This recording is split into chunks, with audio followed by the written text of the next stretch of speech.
जय हिंद दोस्तों, बहुत बड़ी खुशखबरी निकल के सामने आ रही है दोस्तों। 9 जनवरी 2026 जी हाँ, वोडाफोन आइडिया में जस्ट अभी-अभी खबर निकल के सामने आ रही है। जो राहत पैकेज का अनाउंसमेंट हुआ था सरकार के तरफ से, जो न्यूज़ निकल के सामने आई थी अभी 1 हफ्ते पहले, उसमें ऑफ़िशियल अपडेट क्या-क्या, कैसे-कैसे होना है, सब एकदम जो है ए टू ज़ेड निकल के सामने आ चुका है। और ये जो है अपडेट जस्ट मार्केट खुलने से कह लीजिए आधे घंटे पहले आया है। अभी मार्केट भी नहीं खुला है। 8:50 यहाँ पे मेरे लैपटॉप पे आप लोग यहाँ पे टाइम भी देख सकते हो, वेरीफाई कर सकते हो। 10 मिनट में मार्केट भी यहाँ पे खुल जाएगा। अब मैं आप लोगों को सबसे पहले मार्केट खुलने से पहले बता देता हूँ कि इसमें क्या कंपनी ने ऑफिशियल कहा है, जो भी यहाँ पे मैं बात बताऊँगा। हालाँकि यहाँ पे सारा का सारा ऑफिशियल चीज़ बताया जा रहा है, ठीक है ना? कंपनी कह रही है कि यह एजीआर मामले के संबंध में 31 दिसंबर 2025 के हमारे कम्युनिकेशन के आगे है। मतलब 31 दिसंबर को जो राहत पैकेज इनका अनाउंसमेंट हुआ था, जिसमें बताया गया था आप लोगों को कि 5-10 साल के लिए इनका जो है एजीआर फ्रीज कर दिया गया है, अगले 5 साल में इनको चुकाना होगा। इस तरीके से जो डाटा निकल के सामने आया है, अब उसमें क्या-क्या ब्रेकअप रहने वाला है, वो चीज़ बताया गया है कि कब-कब कितना पेमेंट देना है।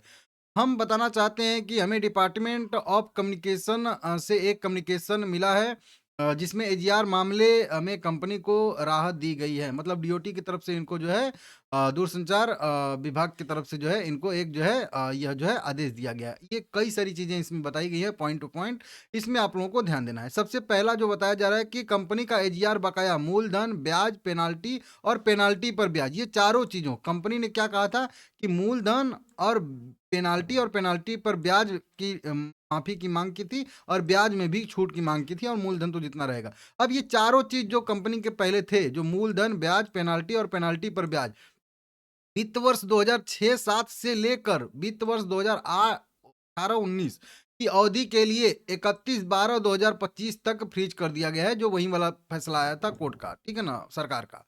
तो अब 2006-7 से लेके 18-19 फाइनेंशियल ईयर तक का जितना भी इनका एजीआर बकाया था, सारा का सारा फ्रीज हो चुका है। मतलब अब बढ़ेगा नहीं। जितना है उतना रहेगा ही, और जो अभी वैल्यू बताई जा रही थी लगभग 87,000 करोड़ या 83,000 करोड़ ऐसे ही बताई जा रही है राउंड फिगर में।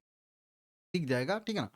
अब इसमें क्या करना है, कैसे-कैसे इसको पेमेंट करना है? तो देखिए अगले 6 वर्ष में अर्थात 26, मतलब ये जो अभी शुरू हम हो रहा है हम लोगों का, 26 से लेके 31 तक इनको अधिकतम 124 करोड़ रुपए प्रति वर्ष के हिसाब से इनको जो है अदा करना है। समझ रहे हो आप लोग? 124 करोड़ रुपया पर ईयर के हिसाब से 6 साल तक। समझ रहे हो? मतलब 600 इधर से हो गया और 25 का 150, मतलब कह लीजिए कि साढ़े 700 करोड़ रुपया इनको जो है, 750 करोड़ रुपए इनको जो है 2026 से लेके 31 तक देने हैं। ये इतना 750 करोड़, जो कि कुछ भी नहीं है कंपनी के हिसाब से, इतना तो पेमेंट कर ही देगी आराम से, ठीक है ना? उसके बाद अगले 4 वर्ष में, मतलब कह लीजिए कि 31 तक तो दे देंगे, अब 32 से लेके 35 तक अगले 4 वर्ष में 100 करोड़ रुपए का भुगतान यहाँ पे करेंगे प्रति वर्ष के हिसाब, मतलब 400 करोड़ यहाँ पे, तो 750 करोड़ सॉरी यहाँ पे मैं लिख भी देता हूँ, 750 करोड़ ये हो गया, और 4 साल का यहाँ पे 400 करोड़ यहाँ पे ये हो गया। तो ये कितना वैल्यू आता है, लगभग 1100 कह लीजिए कि 1150 करोड़ रुपए के आसपास का पे आता है। समझ में आ रहा है? 7 4 11 और 50, तो 1150 करोड़ रुपए इनको कितने साल में देने हैं? मतलब 2026 से लेके 2035 तक, लगभग 10 साल में। समझ रहे हो? ये, तो इतना तो पैसा कोई मतलब बड़ी बात नहीं है, कंपनी पेमेंट कर दी। उसके बाद शेष जो एजीआर बचेगा जो 86,000 87,000 जो भी वैल्यू है, अभी वेरीफाई कर लेंगे। यहाँ पे नहीं लिखा है। तो उस शेष एजीआर बकाया को अगले 6 वर्ष में वार्षिक समान किस्तों में चुकाना होगा, अर्थात 2036 से 41 तक जो है, जो भी बचेगा एजीआर इनका टोटल का टोटल, अब उसको जो है समान, मतलब 6 भाग में डिवाइड कर दिया जाएगा, और 6 साल में उनको जो है देना पड़ेगा। तो मेन इनको जो एजीआर पे करना पड़ेगा वो 36 से 41 तक पे करना पड़ेगा। तब जो है इनकी थोड़ी बड़ी किस्तें बनेगी, ठीक है ना? तो इस तरीके से आप लोग समझ, एजीआर बकाया का फिर से आकलन करने के लिए डीओटी द्वारा एक समिति गठन की जाएगी। तो न्यूज़ आई भी थी कि एक समिति का गठन होगा डीओटी की तरफ से, दूरसंचार विभाग की तरफ से, जिसका निर्णय अंतिम होगा। अब ये लाइन एक अपने आप में पॉजिटिव भी है और अपने आप में नेगेटिव भी है। अब ये क्या है लाइन?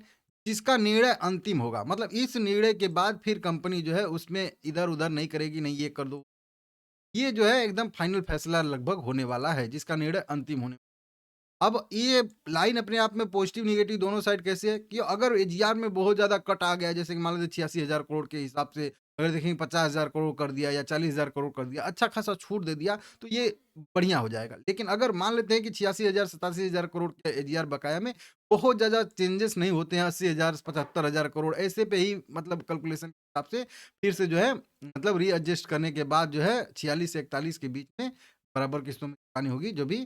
तो अगर रीएडजस्ट करने के बाद भी अगर वैल्यू ज़्यादा रहती है, तो फिर कंपनी जो है कहीं अब उसको जो है उतने में से नहीं मिलने वाला है, मतलब उतना का उतना उसको जो है वही 46 से लेके सॉरी 36 से लेके 41 तक चुकाना ही चुकाना पड़ेगा। तो ये मतलब अब मेन अब ट्रिगर पॉइंट जो रहेगा वोडाफोन आइडिया के लिए वो रहेगा कि वो जो डीओटी द्वारा समिति गठित की जाएगी, वो मतलब अब क्या मतलब कैलकुलेशन करती है ब्याज का या फिर कुछ भी जो भी एजीआर बकाया है, उसका पुनर्मूल्यांकन कैसे करती है। बस वहीं पे अब सारा का सारा जो है कह लीजिए कि वोडाफोन आइडिया का भविष्य जो है वो टिका हुआ है। ये न्यूज़ यहाँ पे अभी जस्ट अभी-अभी लिखी जा रही है।